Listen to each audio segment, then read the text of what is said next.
Assalamualaikum warahmatullahi wabarakatuh. Waalaikumsalam warahmatullahi wabarakatuh. Selamat siang siswa-siswi kelas 10 yang berbahagia saat ini. Selamat siang juga, Bu. Baik, sebelum kita memulai pelajaran kita hari ini, jangan lupa untuk selalu berdoa agar apa yang kita pelajari hari ini dapat bermanfaat. Berdoa mulai.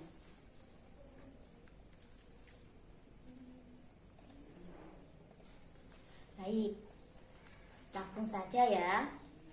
Kalian akan belajar akidah akhlak yang berjudul adab kepada orang tua dan guru. Nah, yang pertama adalah adab kepada orang tua.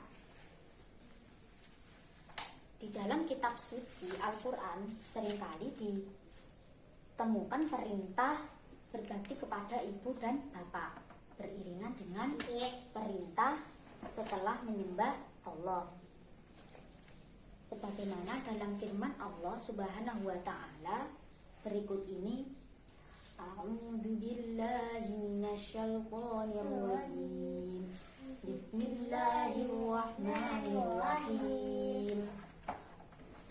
Wa qada rabbuka alla ta'budu illa iyyahu wa bil walidayni ihsana. Imma yablughanna indakal kibara ahaduhuma aw kilahuma fala taqul lahumā uffin wa la tanharhumā wa qul lahumā qawlan karīmā. Yang artinya, dan Tuhanmu telah memerintahkan agar kamu jangan menyembah selain Dia, dan hendaklah berbuat baik kepada ibu dan bapak. Jika salah seorang di antara keduanya atau kedua-duanya sampai berusia lanjut dalam pemeliharaanmu, maka sekali-kali janganlah kamu mengatakan kepada keduanya perkataan "ah", dan janganlah engkau membentak keduanya, dan ucapkanlah kepada keduanya perkataan yang baik. Quran Surah Al-Isra ayat 23. Selanjutnya yaitu ada beberapa poin yang Allah Subhanahu wa taala sampaikan dalam ayat ini, yaitu yang pertama adalah agar manusia hanya menyembah kepada Allah Subhanahu wa taala. Jadi tidak kepada yang selainnya, hanya kepada Allah Subhanahu wa taala. Yang kedua yaitu agar manusia berbuat baik atau ihsan serta berbicara dengan lemah lembut kepada ibu dan bapak. Perintah berbuat baik kepada orang tua disampaikan oleh Allah Subhanahu wa taala sesudah perintah menyembah kepada Allah.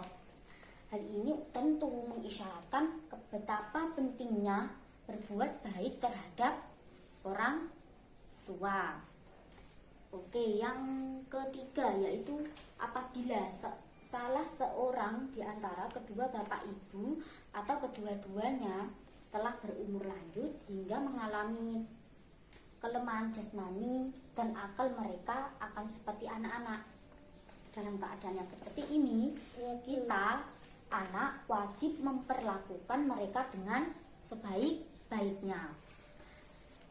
Bahkan secara khusus dalam ayat tersebut menegaskan anak tidak boleh berkata kasar seperti berkata "ah" dan sejenisnya, serta tidak boleh membentaknya. Selanjutnya, bagaimana cara kita berbakti kepada orang tua? Berikut secara jelas sudah dipaparkan di dalam LKS kalian ya, anak-anak. Bagaimana prinsip-prinsip dasar berbakti kepada keduanya?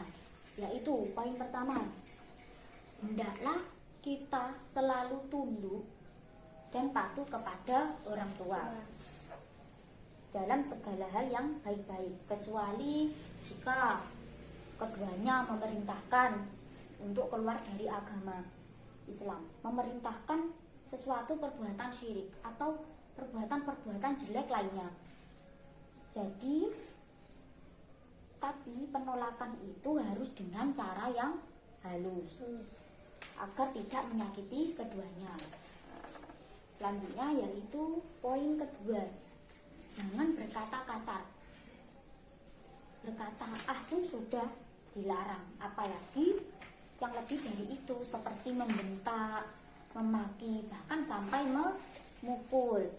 Poin ketiga yaitu pada saat kedua orang tua atau salah satunya mencapai usia lanjut, kita harus berbuat baik kepadanya sebagaimana orang tua merawat kita pada saat kita masih kecil.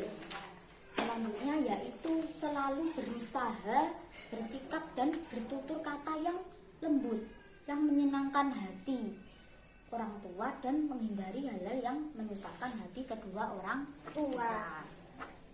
Sabda Rasulullah Shallallahu Alaihi Wasallam yang berbunyi, ridhollahi fi ridhol walidain wa suhtullahi fi suhtil walidain.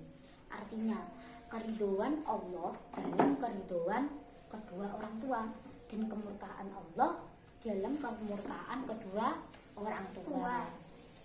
Selanjutnya, kita dilarang durhaka kepada orang tua, sebab itu termasuk dosa besar. Selanjutnya, menanggung dan menafkahi kedua orang tua. Dan yang terakhir, tetap memperhatikan orang tua walau sudah mempunyai istri dan anak. Dan jangan lupa senantiasa memanjatkan doa untuk kedua orang tua, baik yang masih hidup maupun yang sudah wafat. Oke, selanjutnya yaitu adab terhadap guru. Yang menjadi orang tua kita selain orang yang melahirkan kita adalah orang yang memberikan kita pengetahuan baik dalam bidang agama maupun ilmu pengetahuan lain, yaitu bisa disebut dengan guru. Pahlawan tanpa jasa ini sangat berjasa besar bagi murid dan masyarakat, bahkan bagi kemajuan bangsa dan negara. Karena gurulah yang mengajarkan kita membaca, menulis. Merekalah yang dengan penuh kesabaran membimbing kita, mengajarkan kita bagaimana cara berhitung, bagaimana cara menulis, dan mengajak kita mengenal dunia. Kita tidak akan pintar tanpa bimbingan guru. Untuk menjadi presiden pun, menteri, dokter, dan sebagainya juga memerlukan bimbingan guru untuk menjadi presiden. Tidak hanya itu, seorang guru juga bertugas mendidik anak didiknya agar menjadi manusia yang lebih baik, yang sehat jasmani dan rohani, serta menjadi warga negara yang baik. Luhur budinya, cinta kepada tanah air dan bangsanya. Oleh karena itu, wajib bagi seorang anak didik atau pelajar untuk menjaga adab dan sopan santun mereka, sebagaimana yang diperintahkan oleh Nabi Shallallahu Alaihi Wasallam dalam hadisnya, Bismillahirrahmanirrahim, waqiru man tu'allimuna minhul ilm, rawahul khatib. Artinya, muliakanlah orang-orang yang telah memberikan pelajaran atau ilmu kepadamu. Hadis riwayat Al-Khatib. Selanjutnya adalah, lalu bagaimana Bu bentuk menghargai dan menghormati guru? Nah, ini jawabannya. Yang poin pertama yaitu ketika bertemu dengan guru, ucapkanlah salam seperti Assalamualaikum Bu. Kita sapa ketika di jalan, ketemu di jalan, menyalami dan mencium tangannya. Yang kedua, perhatikan ketika guru sedang memberikan pelajaran, ketika menjelaskan pelajaran. Jika ingin bertanya, bertanyalah. Hal-hal yang benar kamu tidak mengetahuinya, seperti yang kamu belum paham, belum kamu ketahui. Mari kita akhiri pertemuan kita hari ini. Baiklah, mungkin itu yang dapat Ibu sampaikan hari ini. Dan Jangan lupa untuk kita berdoa. Semoga apa yang kita pelajari hari ini, apa yang kita pahami dapat bermanfaat di kemudian hari. Mohon maaf apabila ada kesalahan kata. Wassalamualaikum warahmatullahi wabarakatuh.